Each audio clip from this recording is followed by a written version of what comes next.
We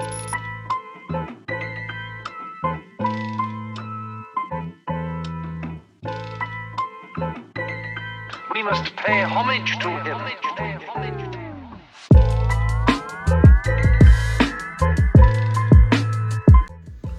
Ya, assalamualaikum warahmatullahi wabarakatuh. Selamat datang kembali di channel King of Cook. Kali ini saya pengen ngasih tutorial cara gimana assist feeding untuk baby yang nggak mau makan sama sekali ya, nolak makan sama sekali ya. Semenjak dia lahir sampai dia setting pertama sampai beberapa minggu dan beberapa bulan juga dia nolak makan ya. Saya cuman pengen ngasih tutorialnya sedikit. Ini hanya sebagai apa ya, sebagai referensi aja. Kalau misalnya Viper kalian di rumah itu nolak makan sama sekali ya, ini cara ini bisa dicoba gitu ya. Dan alhamdulillah di sini tuh berhasil gitu untuk beberapa spesies kayak Purpurea maculatus, Albolabris, Insularis dan spesies lainnya, baby-baby yang lainnya gak mau makan, susah makan.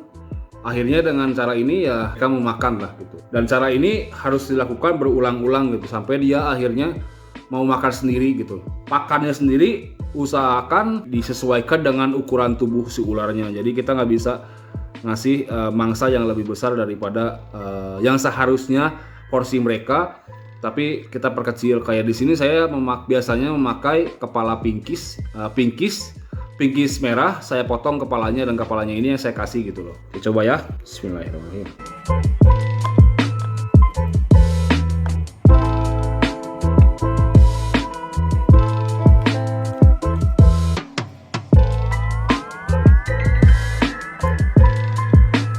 Lakukan seperti ini sampai dia kepalanya ya Pak, si mulutnya tuh kepalanya masuk dalam si ular tersebut. Jadi kayak gini nanti. Nah, jadi kayak gini. Nanti dia akan otomatis menelan mangsanya sendiri. Cara ini lakukan berulang-ulang ya, berulang-ulang dan alhamdulillah di sini working ya, berfungsi akhirnya alhamdulillah lah gitu. Nanti dia makan nelan sendiri gitu kalau udah masuk dalam mulutnya. Sebenarnya ya baby-baby seperti ini kan karena dia belum terbiasa untuk makan ya. Apalagi yang namanya pinkies, yang namanya tikus gitu kan, mereka kan biasanya kan di alam itu makannya makan cicak. Jadi kalau kita mau latih dari baby ya harus begini caranya gitu. Kalau enggak bisa juga disambung gitu. Cuman kalau disambung ya ukurannya harus sudah gede terlebih dahulu si ularnya baru bisa kita sambung. Oke, mantap. Cara ini saya lakukan berkali-kali ya, berulang-ulang untuk sampai dia akhirnya mau makan sendiri gitu loh. Kalau ada yang bilang Kang ribet seperti ini seperti itu ya, kita balik ke persepsi masing-masing. Kalau logikanya kalau ularnya nggak mau makan mau gimana lagi gitu, daripada kita biarin sampai makan sendiri ujung-ujungnya dia nggak mau makan dan mati, mendingan diginiin gitu. Ini sih hanya sebagai option aja ya, option terakhir. Kalau Viper kita di rumah yang baby nggak mau makan, ini bisa dijadikan option gitu. Tapi kalau ukuran tubuhnya besar ya bisa kita kasih seutuhnya. Cuman menurut saya sih kalau ukurannya lebih besar banget kayaknya kasihan juga sih.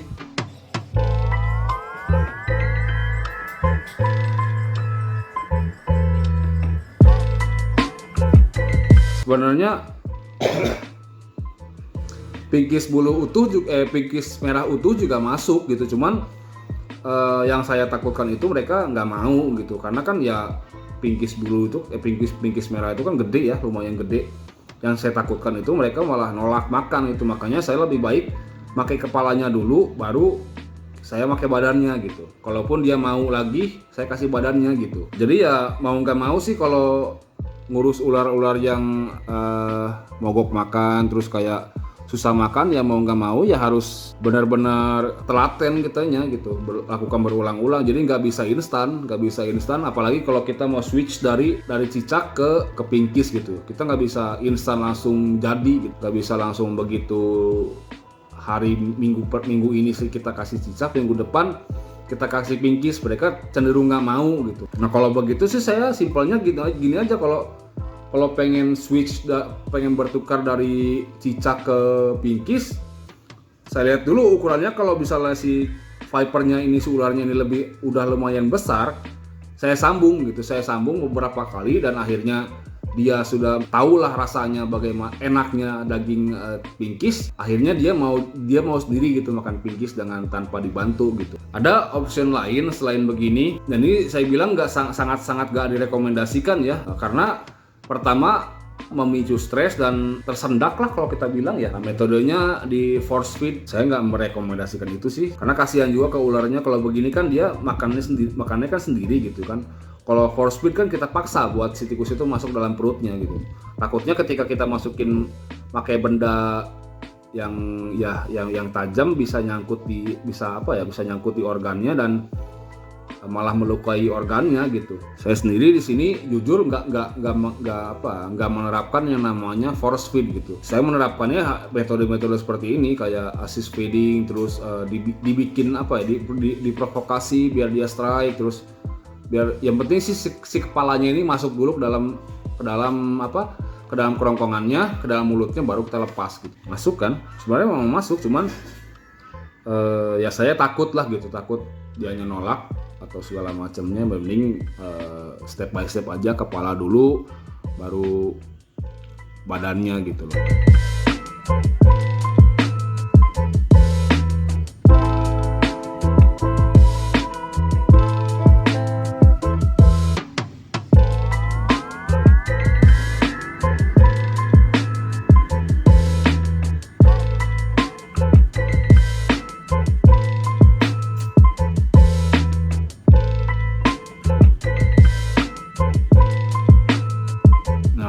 Kejelekannya dari force feed itu bahayanya lagi selain nyangkut ke kerongkongannya ya, ketika kita megang kepalanya dan kepalanya itu ya gerak-gerak gak bisa diem, takutnya itu si taringnya itu malah nembus ke tangan kita loh gitu. Takutnya seperti itu gitu kan. Kita kan nggak mau gitu kan, lagi force feed tiba-tiba si salah satu taringnya itu nancep ke tangan kita, ke jari kita, nggak mau kan gitu. Makanya saya sangat tidak merekomendasikan untuk namanya force feed gitu, kecuali ya kita punya tubes kayak alat-alat untuk force feed gitu kan. Atau kalau mau kita coba, kita bisa nyoba kayak orang bule yang pakai jus pinkies, tahu nggak? Jus pinkies yang dimasukin ke dalam pipet kayak sepetan buat burung gitu, terus diinjek ke mulutnya gitu. Pakai selang kecil dimasukin si selangnya ke dalam mulutnya, ke dalam kerongkongannya, terus diinjek gitu pakai suntikan. Bisa juga pakai begitu. Cuman ya saya pribadi untuk melakukan seperti itu kayaknya nggak mau deh. Soalnya ya jijik juga gitu kan, harus ngeblender tikus dulu. Ya nggak hanya tikus juga sih, bisa aja kan daging yang lain gitu kan. Oh ya, satu lagi, kalau bisa si tikusnya tuh bener-bener udah mati ya, jangan setengah mati. Soalnya takutnya ketika dia udah ngegigit, udah mencengkram, si tikusnya itu gerak, si ularnya malah kaget dan ngelepasin melepaskan gigitan tersebut gitu loh. Nah, memang sih terkadang beberapa individu mencari lagi akan memakan yang setelah dia gigit gitu. Tapi beberapa juga nggak mau lagi makan gitu. Dan lebih baiknya lagi kita celupin ke air dulu terlebih dahulu biar memudahkan si ularnya itu nelan, karena kan kalau ada kandungan air kan jadinya licin gitu kan. Tapi jangan pakai pelumas juga. Oke, sekian aja ya tutorialnya. Semoga bermanfaat dan bisa mengatasi ular-ular kalian di rumah yang sedang mogok makan atau yang lainnya gitu ya. Jangan lupa subscribe, jangan lupa like. Kira-kira kontennya bermanfaat silahkan di share. Kalau menurut kalian ya konten ini udah biasa, ya udah apa-apa gitu. Kalau ada pertanyaan yang pengen ditanyakan, silahkan komen di bawah. Insya Allah kalau saya bisa menjawab, bakal saya jawab. Kalau saya tidak bisa menjawab, ya maaf gitu, karena saya juga terbatas, karena saya juga masih belajar gitu kan, belum pro, belum bisa memberikan kontribusi yang banyak. Ya, terima kasih. Assalamualaikum warahmatullahi wabarakatuh. Hatur nuhun.